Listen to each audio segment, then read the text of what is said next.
Have you ever thought about starting your own podcast? When we were trying to get this podcast off the ground, we had so many questions. How do we record an episode? Where do we find background music? How do we get our show on Apple Podcasts, Spotify, and all the other places that people like to listen? And where do we find advertisers? The answer to every one of these questions is really simple. Anchor. Anchor is a one-stop shop for recording, hosting, distributing, and monetizing your podcast.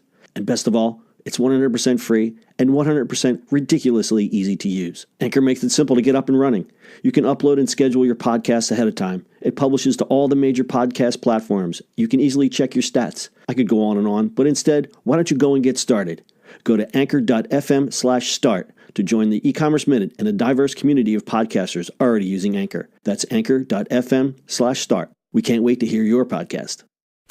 It's the E-commerce Minute, your daily dose of e-commerce, tech, and retail news with your hosts, Bart Mraz and John Suter. The E-commerce Minute is a production of Sumo Heavy, a digital commerce consulting firm in Brooklyn, New York, and Philadelphia. Find us on the web at sumoheavy.com. It's E-commerce Minute, episode 330. In today's episode, BuzzFeed is opening a toy store in New York City. The New York Post is reporting that digital media player BuzzFeed is planning to open a toy store in the Flatiron district of New York City, just in time for the holidays. The news site's toy shop will be called Camp, and there will be a sales area in the front and experiential play area in the rear of the store. Camp is putting a twist on traditional retail play and plans to keep their store fresh by rotating in new decor and merchandise every few months. For example, one month the store may feature a jungle theme and sell exotic stuffed animals, then switch to an oceanic theme or a sports theme. The experimental strategy is similar to another Manhattan store, Story, which incorporates a gallery aesthetic and changes their look and inventory every few months. Rachel Sheckman, Story's founder, is an advisory on the BuzzFeed retail project. Story was acquired in May by Macy's. The Camp store will be located in the Flatiron district at 110 Fifth Avenue at the north corner of West 16th Street and boast 11,000 square feet of space as well as a 2,500 square foot basement. The Joe Fresh casual retail brand formerly occupied the Camp space. BuzzFeed's retail ambitions reflect the wide gap left in the toy sector after the demise of Toys R Us. Amazon, Target, and Walmart have already expanded their offerings for the holiday season to capitalize on the closing of the store. So, welcome to BuzzFeed's another experiment. Well, they can, I guess. This is not their first foray into goods and retail. Nope. If you remember, we reported way back in March 9th, they did a co-branded thing. What was with Tasty? Yes. Well, I mean, Tasty is theirs. So Right, but I'm saying with Tasty, the Tasty kitchen goods. Yes. So Tasty, I mean, it got started accidentally by them, and then they went, "Oh wait, this works." I don't see as many Tasty goods, Tasty videos as I used to.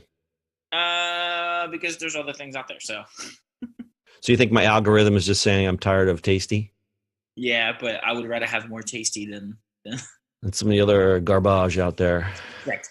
Anyway, yeah, I mean, BuzzFeed does these experiments. I mean, they've been famous for, doing obviously all the headlines, all the catch headlines and doing stories. And as a media company, I think they've been doing pretty well. So why not try something new too, right? You won't believe what happens next.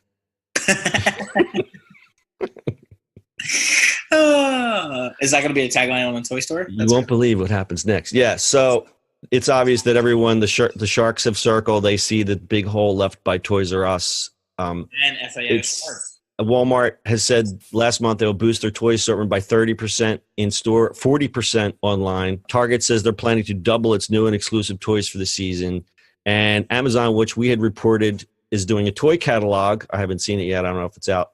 But they could boost their toy selection by as much as 30% in some categories this season. And of course, you got BJ's, Party City, Kohl's, JCPenney, Five Below, Costco. Everyone else is going for that lost share. And stat time, because we love stats. The American Specialty Toy Retailer Association said this past spring that 2018 will be the best year yet for neighborhood toy stores nationwide. I applaud that. Yes, support your neighborhood. Support your neighborhood business. Yep. And not lost in the shuffle, FAO Schwartz is opening a new 20,000 square foot flagship New York City store and marks the return of one of the city's iconic holiday destinations. It's been gone for a moment there. Love it. And, the cherry on top, 6 months from now, Toys R Us might be back if they find another buyer for the assets or whatever. Is that like Sears? In Sears.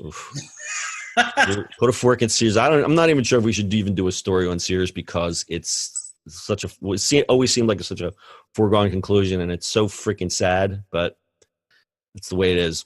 Do a story on Sears, I think, because there's a lot more to it. Anyway, back to BuzzFeed. Back to BuzzFeed. Who? Who? Why don't we just go off? I think this is going to be good for them. This is going to be fun, and I think it puts a physical sort of show for BuzzFeed itself, right? Well, it's interesting that it is not the first time that they've done this. So I'm just wondering what their ambitions are, because everyone now seems to know what BuzzFeed is, but then now it begs the question, what does BuzzFeed want to become? BuzzFeed wants to become some sort of brand, or do you think they're just capitalizing on things and just being just experimental and saying, throw it up on the wall and see if it sticks? I think they're being experimental fully for now. And, they're a media company, so they'll figure out other ways to channel their influence. Interesting. No, I think I looked at it and I kind of was, I did one of that, like when the dog turns its head sideways, it goes, toy store. And then I went, well, why not? Because they have the name cachet.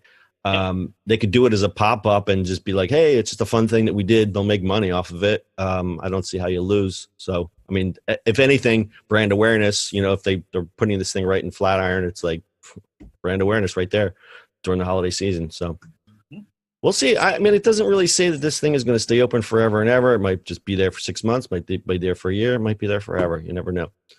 All right, very good. You got anything to add? Shop at your local toy store? Yes. Shop at your local neighborhood toy store. Sorry for BuzzFeed. Sorry, Wait, BuzzFeed. could they be considered a local toy store? Yeah, because it's only one. Right, there you go. Support your local toy store. All right, that's your e-commerce minute for today. We'll see you on the internet tomorrow.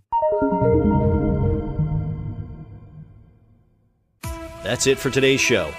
If you like the show, do us a favor and subscribe, or leave us a review on iTunes. And don't forget, you can now listen to the e-commerce minute on your Amazon device. Just add e-commerce minute to your flash briefing. And finally, if you have a comment or suggestion, or just want to say hi, find us on social media at Sumo Heavy.